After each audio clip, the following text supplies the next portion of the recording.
안녕하세요. 저는 렉스입니다. 미국 사람입니다. 네. 한국어 너무 어려요. 아이 참.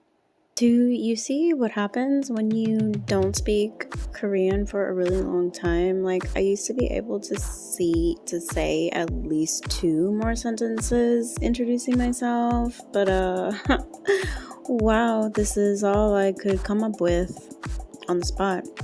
This is so sad. Okay, so as you can see, you can already tell what I'm going to be talking about, and I'm going to be talking about Korean and my experience learning the language, some tips to give you if you want to learn the language yourself.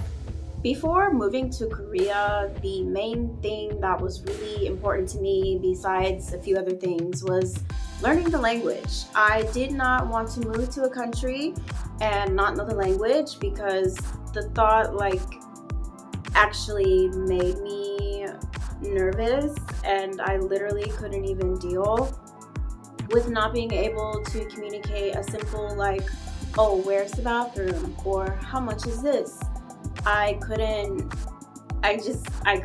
So I was like, no, I need to learn this language before I even step foot in this country for my sanity, just for me to feel better and for me to just have another less thing to worry about going there. I first started with the app Duolingo. That app was really, really good for learning the characters and the sounds. And to be honest, I learned the characters in about a day and a half. And then I moved on to being quick with the sounds, memorizing the sounds. And from there, you go to small words. I personally really liked this app to learn the characters and the sounds. I thought it was really nice. And honestly, this app moves in the form of a textbook. And funny enough, the class I took later on, the Duolingo app literally went along with it. So that was the textbook that the app itself had followed. And I'm very sorry, I cannot find my textbook to show y'all. I have looked everywhere. I do not know where it is. I really wanted to show you, but I'm sorry. I don't remember where it is.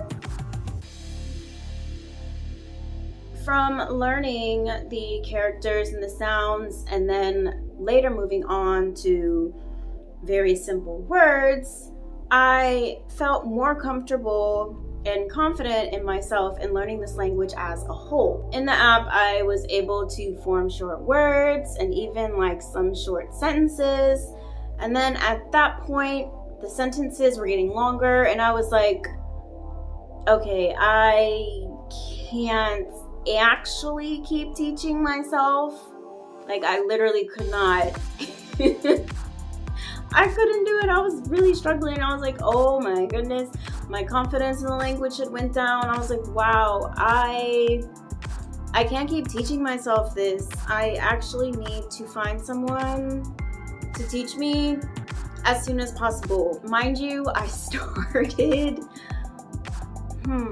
I want to guess that I started learning the language maybe about 10 months before I left. So I was really time is ticking. I need to find a class to take because I cannot form a sentence. I literally can't. I just can't. It's really difficult. Thankfully, we thank God, my best friend found a class for us to take at a Korean church not too far from where I live.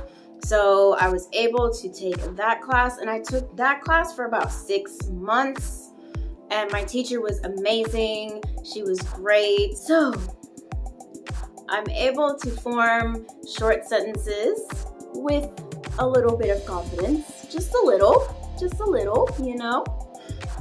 Speaking is and always will be very difficult for me in learning different languages, because I have to like figure out sentence structure, and then I have to like be like, wait, what verb ending should I put for this, because this is past tense, so I need to say I went. So, you know, just thinking about this all before being able to form like, I went there.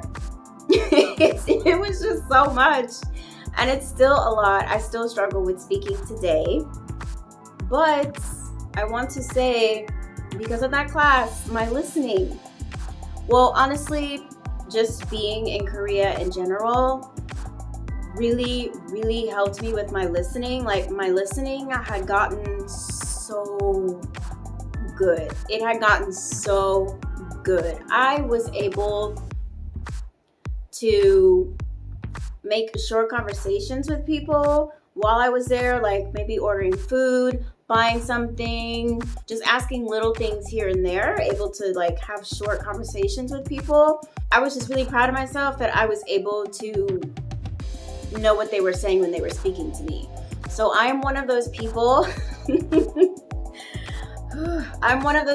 who can understand more than they can speak.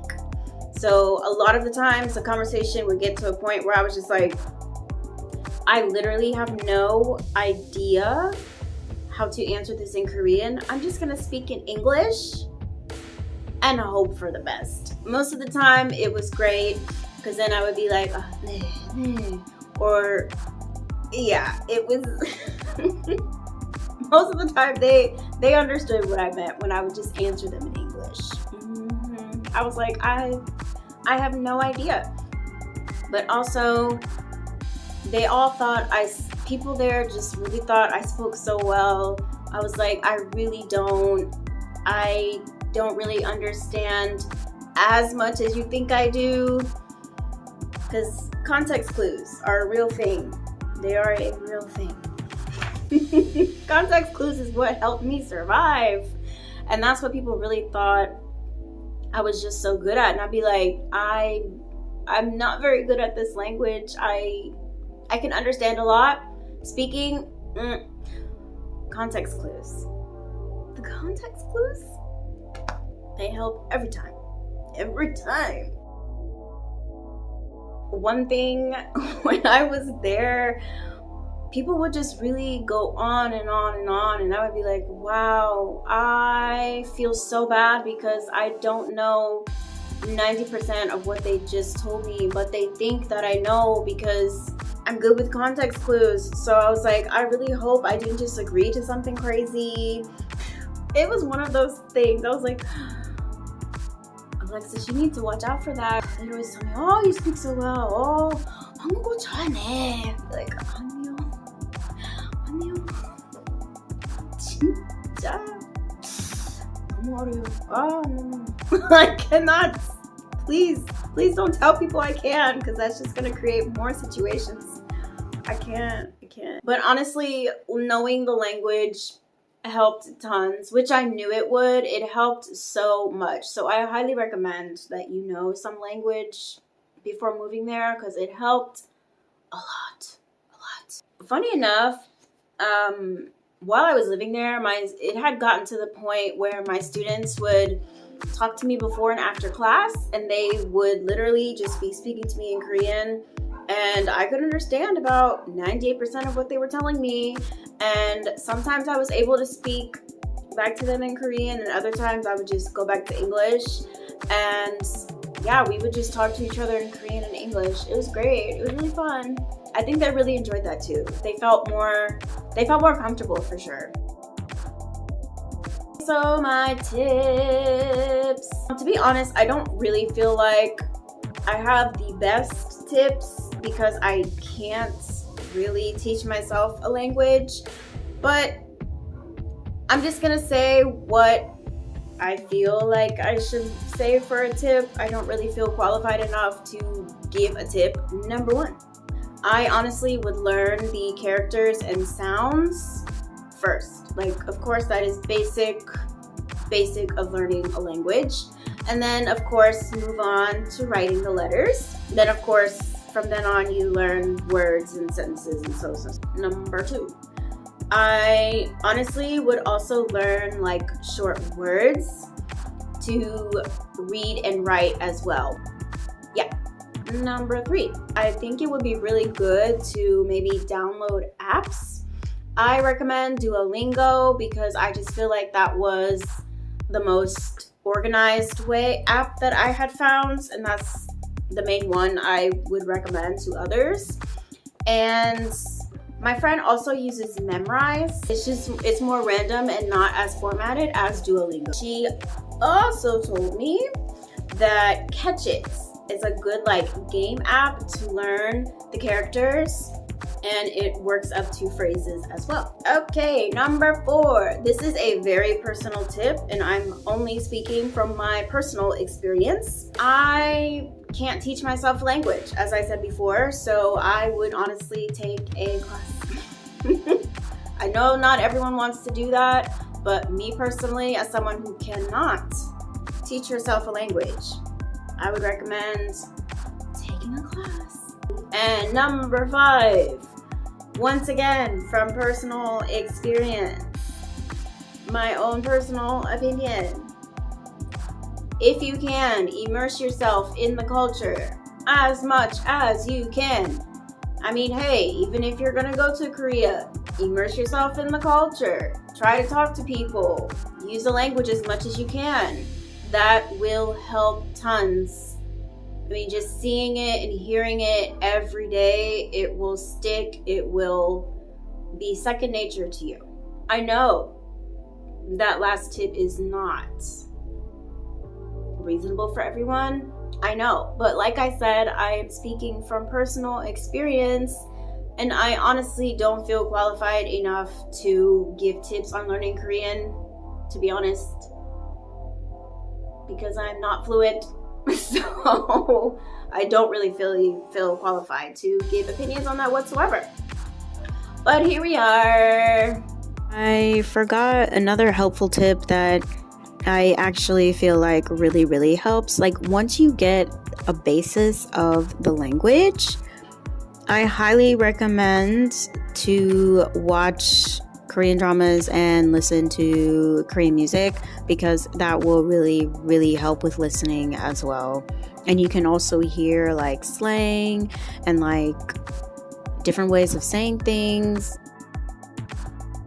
I forgot to mention that when I came back from Korea, I still wanted to expand on learning the language and keep my listening up. So I did take class with my old Korean teacher. And this is the book that I used. Like I said before, I couldn't find the first book that I used when I first started taking my Korean classes, but this was the last book I was doing before I had to stop.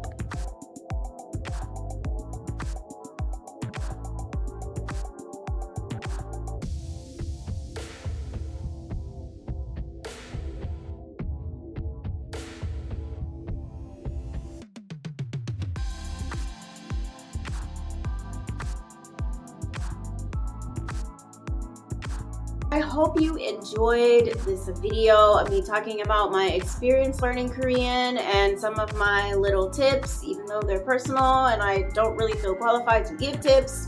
But yeah, that's it. I will see you guys later. Peace.